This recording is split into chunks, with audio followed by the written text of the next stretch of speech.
Alam niyo ba si Duterte po ay nanalo sa ICC? Recently, may panalo po si Duterte. So congratulations na naman din po sa inyong mga DDS. Ano ho yung panalo nila? Hindi ho ba nag-file sila ng application for interim release? 'Di ba? Kaya lang, nagkaroon pala ng prior talks between Kaufman and the prosecutors kung saan ang bansa na sinasabi nilang nag-agreeing tatanggapin si Duterte kapag pinagbigyan siyang makalabas. Pero sa history nga ng ICC, hindi sila nag-grant pa kahit kanino pa ng interim release sa mga taong may mga matitinding krimen na ginawa, mga akusasyon katulad dun sa kanya. Diba? So ngayon, eto nangyari. Excuse me.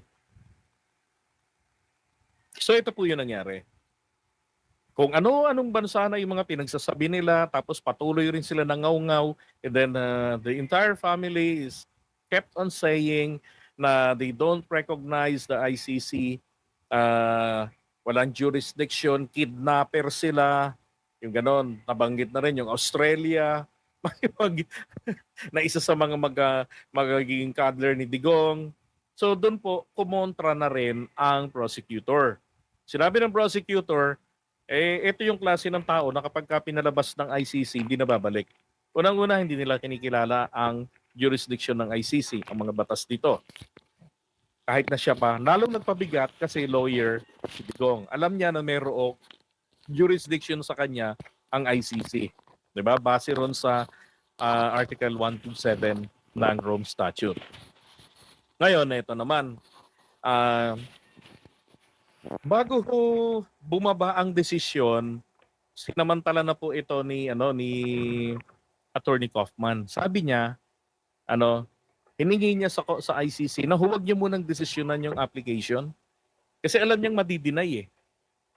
Kasi gina-justify na hindi talaga ito babalik kapag nakalabas. Saan ka nakakitang kinidnap, nangangakong babalik sa kidnapper, misira ang tuktok nun. Di ba?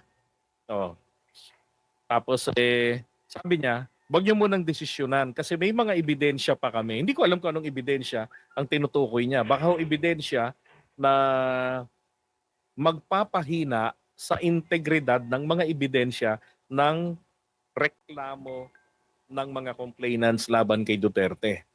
Ang tinitignan lang naman po ng ICC rito is yung pattern. Kaya nga wala pa 50 yung mga kasong ine-entertain eh. Di ba? Sinasabi nga ni Sara, kala ko ba 3,000, kala ko ba 30,000, bakit 40 lang, 49 lang, o 48 lang yung ine-entertain nyo. Ang tinitignan po kasi ron is the pattern, kung meron bang pattern. Diba? Kasi nga, crimes against humanity, so hindi po individual's death ang tinitignan dito, kung hindi pattern, para makita, is it systematic? May sistema ba? May mga kasama ka ba sa pagpapapatay na yan? Ganon.